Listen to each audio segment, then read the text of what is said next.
Hi, best ever listeners. Welcome to another episode of the Syndication School series, a free resource focused on the how-tos of apartment syndication. As always, I'm your host, Theo Hicks. So, as you know, each week we air 2 podcast episodes as well as video episodes that are part of a larger series that focus on a specific aspect of the apartment syndication investment strategy. And for the majority of these series, we offer some sort of document, resource, spreadsheet, template, something for you to download for free that accompanies that series. All of these free documents, as well as the past Syndication School series, episodes, podcasts, and YouTube videos, can be found at syndicationschool.com. This episode is going to be a continuation of a series we started the previous 2 weeks. This is going to be part 5. And the series is entitled How to Asset Manage a Newly Acquired Apartment Syndication Deal. So if you haven't done so already, I highly recommend listening to parts 1 through 4. Again, those are at syndicationschool.com. And at this point in the process, you've got a deal. You've done everything up to the point where you found a deal, put the deal under contract, did all of your due diligence, raised all the capital, closed on the deal, and now you are in the asset management phase. And the last step after that is going to be closing, which will be the next series. So this is going to be a series focused on everything you need to know about asset managing the deal. In parts 1 through 3, we actually started off by discussing a general overview of what you're going to need to do as an asset manager. So in parts 1 and 2 and 3, we went over the top 10 asset management duties. So as a reminder, the person who's the asset manager may have also been the person, and is likely the person who also found the deal, underwrote the deal, and managed the entire due diligence process. And then the other partner raised the capital. So during this asset management phase, as I discussed in parts 1 through 3, the asset manager is going to be doing the majority of the duties, but the person who raised capital also has some responsibilities as well. So it's a team effort. And then also you've got your property management company who's actually going to be the boots on the ground doing the day-to-day management. So it's a 3-person team, or if your GP involves multiple people raising capital, multiple people asset managing, then it's going to be more than 3 people. But overall, it's a team effort. And make sure you check out episodes part 1, 2, and 3, because we went over in extreme detail those 10 asset management duties and who's responsible for what and what you're supposed to do. And then in part 4, we focused in on one of those duties, which is to maintain the economic occupancy at the property. And so we went over 19 ways to market a rental listing. So definitely check out that episode as well. As a refresher, your property management company should be implementing the best marketing practices, but if for some reason they are not, or for some reason they aren't, then these are 19 things that you can recommend that they do. Now, I mentioned in that episode, part 4, that one of the reasons why you might be more involved in maintaining the economic occupancy is if you hire the wrong property management company. And I told you that we're going to discuss how to go through the process of letting go and firing a management company, which we're going to talk about in tomorrow's episode. So in this episode, we're actually going to focus on how you actually manage the property management company. So whether the company's good or bad, these are the things that you need to do in order to manage them either forever or until you find a new property management company. So part 5 is going to be all about how to manage your property management company, how to interact with them. And some of these things are going to be a repeat of what we discussed in parts 1 through 3. And the reason why they're repeats is because they are extremely important, and they are things that you're going to want to keep top of mind when you are asset managing your deal. So let's jump right into it. So it's going to be broken into 5 different parts of this episode. So first, we're going to talk about how often you should interact with the management company. So at an absolute minimum, you're going to want to have monthly performance calls with your property management company. But as I mentioned in parts 1 through 3, you are going to want to set up a weekly call during the value add phase of the project. So I'm assuming you're a value add investor, which means you're buying deals that are stabilized from an occupancy perspective, but for some reason or another, the income or the expenses are not actually optimized. So either the rents are low, the unit interiors are outdated, there's some sort of operational expense that's too high, and you're going to go in there, you're going to fix that with the purpose of increasing the net operating income and therefore increasing the value of the property. And as I mentioned in parts 1 through 3, the property management company that you hire ideally will help you with the renovations. So we've got interior renovations, exterior renovations, and then also maybe some operational improvements. Your property management company ideally is going to help you out with this. And during that time, it could be a few months or it could be up to 2 to 3 years, you're going to want to perform weekly calls with the property management company. And then once you've stabilized the property, once the renovations are completed, the operational improvements are implemented, at that point you can either continue doing weekly calls, or you can change to monthly calls, or you can just have calls on an as a needed basis. But at minimum, you want to talk to them at least once a month. And at minimum, you want to talk to them at least once a week during the stabilization period. Now, during these calls, who should attend? Well, the asset manager and your team obviously should attend. So that's you or your business partner or one of your business partners. And then you also want to have the on-site manager on the call as well. So that's the person who's at the top of the food chain at the actual property. Ideally, you can have the regional manager on the call as well, assuming that you are working with a large property management company that is located in more than just the market that you're in. So typically how property management companies work, if they're national companies, they'll have like a national headquarters where they'll have the CEOs and the CFOs and things like that. But then they'll have regional hubs. So for example, for the East, they might have a regional hub in Miami. So you want to have the person the regional manager who's in charge of that Miami office on those calls as well. Maybe not every week, but at least once a month. And then during those calls, we've already talked about this in parts 1 through 3, but we'll go over it again in these later parts of this episode. But you're going to want to review property reports and then review your key performance indicators, your KPIs, during these monthly or weekly performance calls. So number 2 is, what reports should you expect from the property management company? And if you go to parts 1 through 3, we gave away a free weekly performance review tracker, which has all of the important KPIs on it for you to track. So you send that to your management company up front, obviously setting expectations then and letting them know before you close that that's what you want to do. You want them to fill out this tracker. You send that to them once, and then you ask them to fill it out each week before the call. Now here are a few other reports or a few other things you're going to want to get from your management company.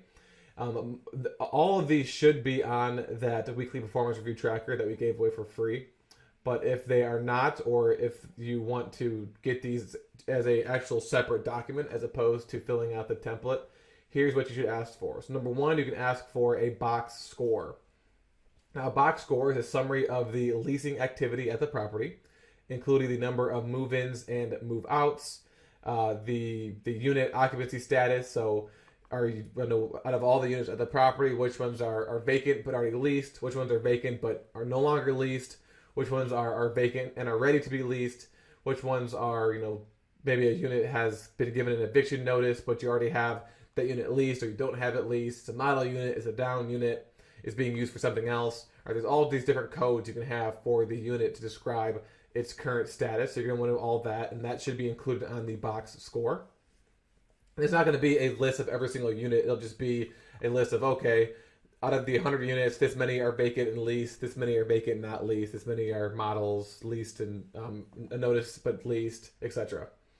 Next, you're going to want an occupancy report. So you want to know what the physical occupancy is at the property. That is the total percentage of units that are occupied, as well as the economic occupancy. So of those occupied units, what is the rate of paying residents? So these are likely going to be different typically physical occupancy is going to be higher than economic occupancy. So let's say you've got 100 units and 90% of those are occupied, but only 80 of those are actually paying rent and the 10 aren't.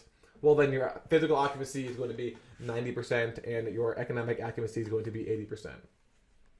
You're also going to want you're going to want an occupancy forecast. So this is similar to the occupancy report, but this is projected. So by the end of the month or by the end of the next 30 days, what's the projected occupancy based on, as I mentioned in the box score, the units that are vacant but already leased, the ones that have a notice to be evicted but they're already leased, and then obviously on the other hand, the units that are down, so units that are actually vacant, and they're going to be vacant at the end of 30 days. Expiring leases as well, things like that. Next is a delinquency report. So if the economic occupancy is lower than the physical occupancy, that will be listed. The details of that will be listed on the delinquency report. So it's a list of all the residents who are late on rent or other fees that you're charging them, and then what those amounts actually are. Then you've got your leasing reports. So this is a summary of the actual leasing activity. So these are things like what's the traffic at the property, what's your current leasing information, your current concession information, marketing information, projections. So essentially all of the information you need to know about what's being done to lease the units. Another report you're going to want to see is accounts payable. So this is just the amount of money that you or your property management company, that the property owes to your vendors. That's including the property management company. Then lastly, you're going to want to have a report about cash on hand, which is essentially the liquidity at the property. So how much money do you actually have in your bank account? Now here's some other reports that you're going to want to receive. So those reports are what you want on a weekly basis. Just because if something is off on those, you need to catch it sooner rather than later. These reports are things you're going to want to get on a monthly basis. So we've talked about this before, but you want to get the income and expense statements, the profit and loss statement, the T12, however you want to call it. This is the detailed monthly report with all the income and expense line items listed out, in extreme detail. So you've got all your income line items, all your expense line items, and then the dollars associated with each of those, as well as a final column that has the variance of the actuals compared to your budget, and that'll be important. Something important to track, and we'll discuss that here in a little bit. You're going to want a report of all the deposits. So this is just a summary of the security deposits information, the current balance, any forfeits, any checks that were returned, any tenants who moved out and were refunded. You're going to want a general ledger, which is a summary of all the financial transactions for that month. So any money that went out, it'll list out what that was spent on. A balance sheet, which lists out a summary of all the assets, liabilities, and capital. A trial balance, which is a summary of all debits and credits.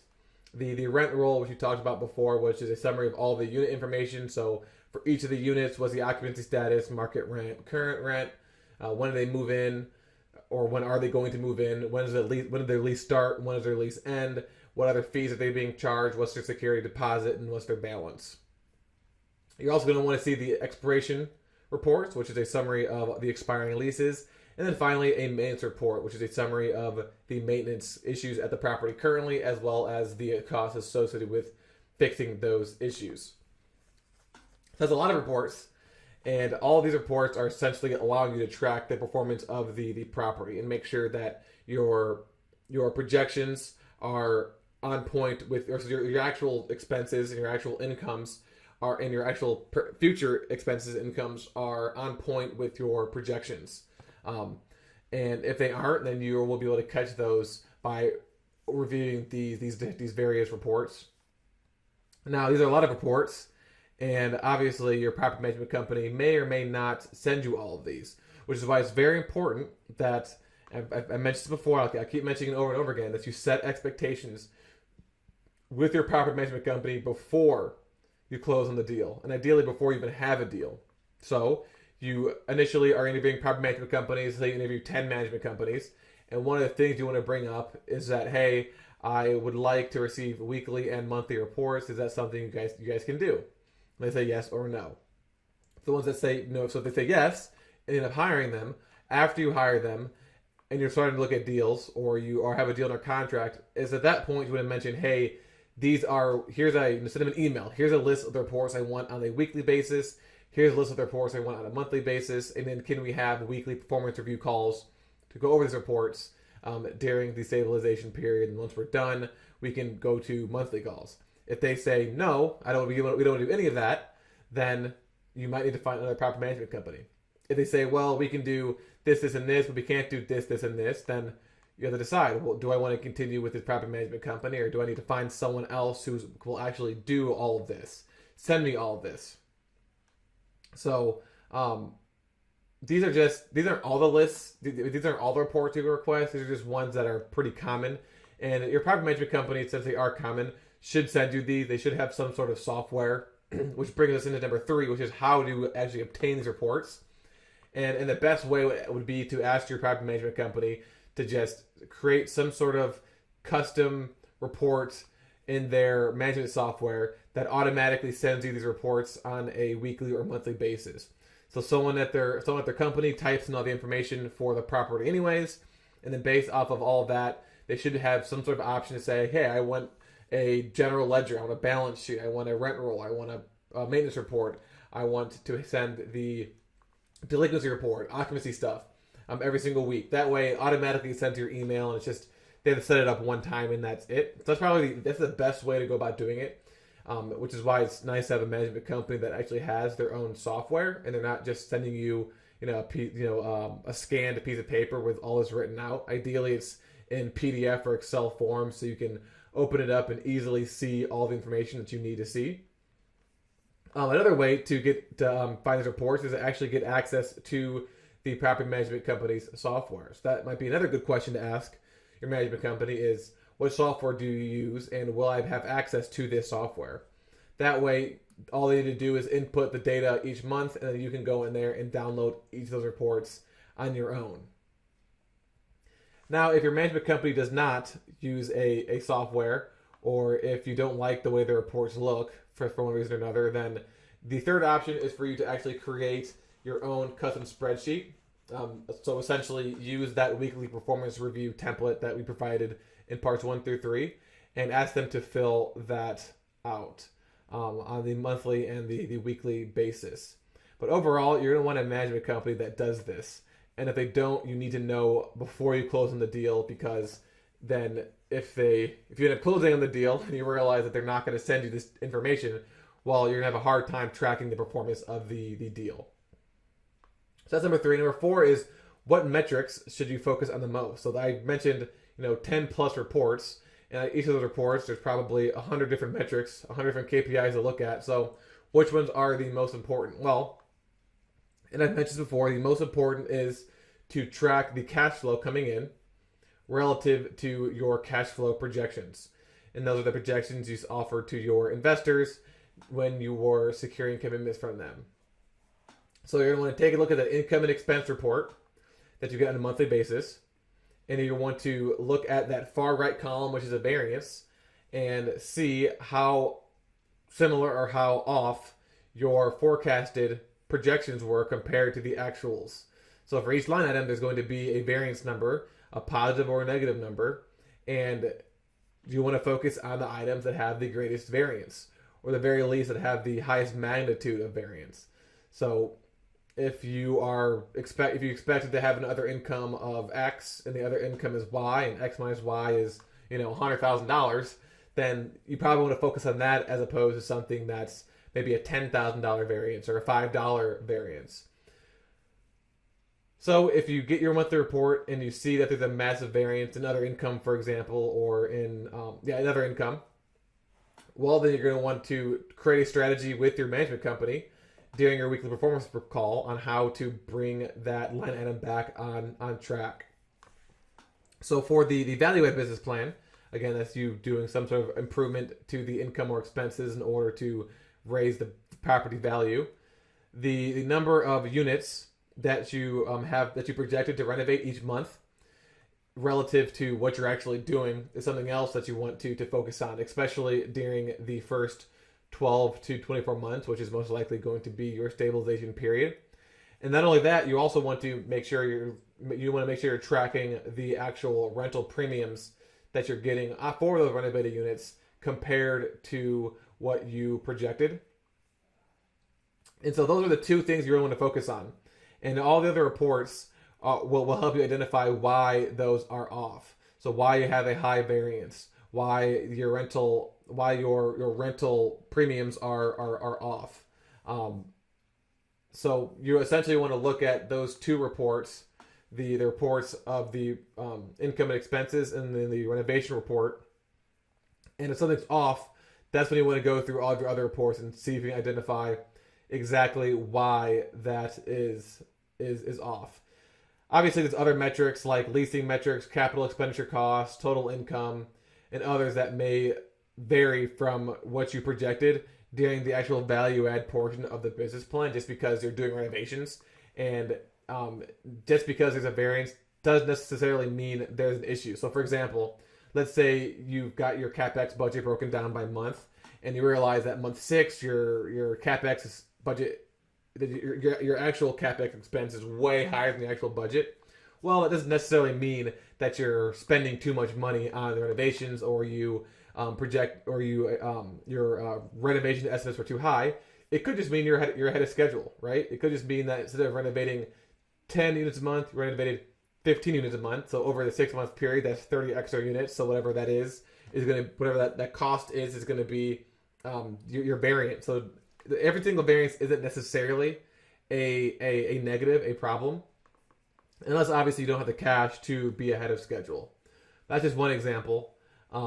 Or another example could be that your total income at the property may be lower than you forecasted because during the first 3 months you had a higher number of move-outs than you anticipated. So if that happens, then you need to just kind of ramp up your leasing and rent those units back out. That may happen when you buy a new deal. That's kind of outside of your control, and it isn't the end of the world.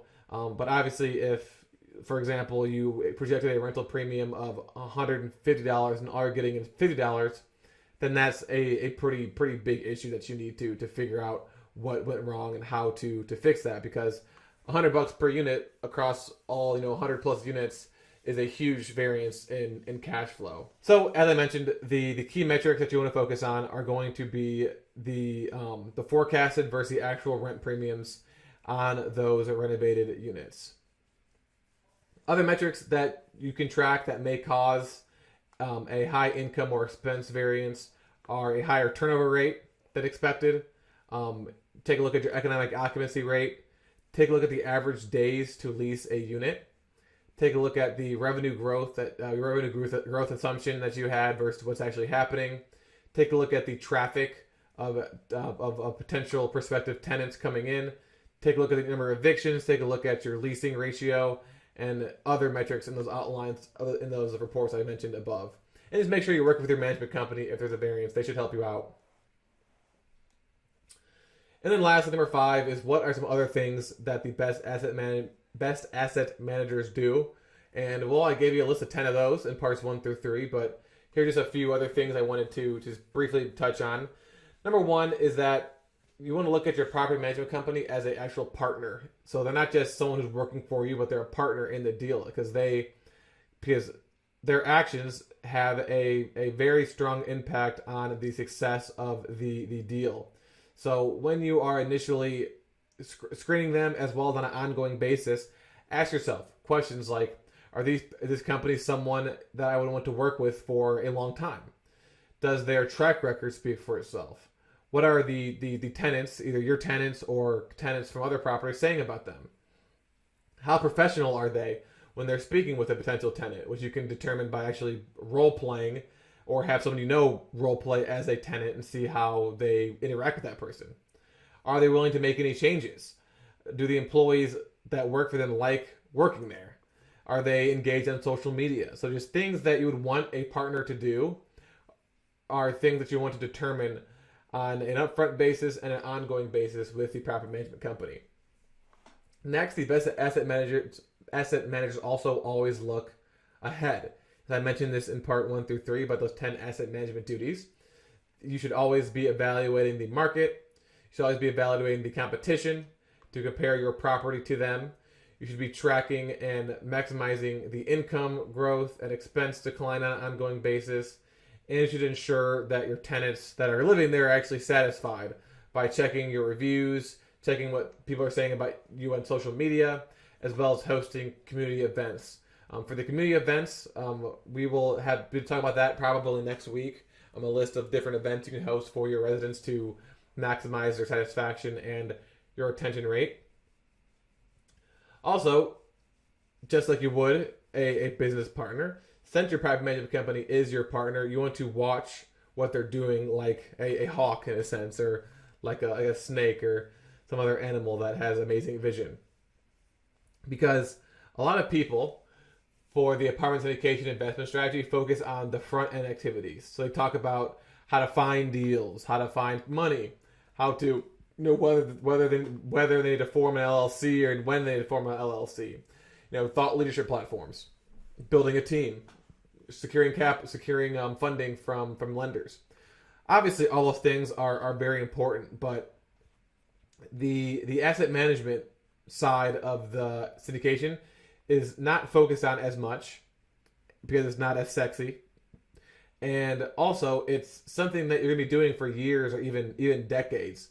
Whereas, you'll be looking for deals for maybe 6 months to a year. You find a deal, and that particular deal you'll be asset managing for a long time. And so much of your company's and the asset success is going to be dependent on the property management company and their staff at the actual property. So if you don't watch them, like your career depends on it, like because it does, then you're not going to be able to scale as quickly as you want, and you might not be able to scale at all. So we're going to talk about tomorrow exactly what you need to look at, and then depending on what you see, if it makes sense to actually fire the property management company. Because firing a property management company and going through the process of finding a new one and maybe having a few down months is going to be way better than having a really bad property management company for the entirety of your career, no matter how short it will be. So we're going to talk about that tomorrow. Last thing I wanted to mention before we wrap up is that make sure you're visiting the property at least once a month in person. And if you really can't, and if for some reason you just can't make it out 1 month, a good strategy is to buy a GoPro and have someone that you know in the area, or maybe even someone on your property management company, drive the property and walk the property with the GoPro, and then send you the video so you can look at it. Obviously not the best approach, but better than not seeing the property at all. Because again, I said this before in the previous parts, but you can look at all the reports in the world, but they always say a picture says 1,000 words or whatever however the saying goes. You need to actually see the property in person to know exactly what's going on. And maybe there's some issue on the report that you have no idea what the problem is, and then you visit the property for 5 minutes and you identify exactly what the issue is. And if you didn't visit the property, well, you never would have known. So those are the kind of the best practices for managing your property management company. As I mentioned, tomorrow we're going to talk about, okay, so you're managing a property management company. I see these, and I'm I've been watching them like a hawk for 6 months, and I identify that they're doing this, and this, and I want to fire them. So we're going to talk about what this, and this are, as well as how to actually fire the property management company, and we'll talk about that tomorrow. Until then, I recommend listening to parts 1 through 4. I recommend listening to other syndication school series on the how-tos of apartment syndications, and download the free weekly performance review tracker. All that can be found at syndicationschool.com. Thank you for listening, and I will talk to you tomorrow.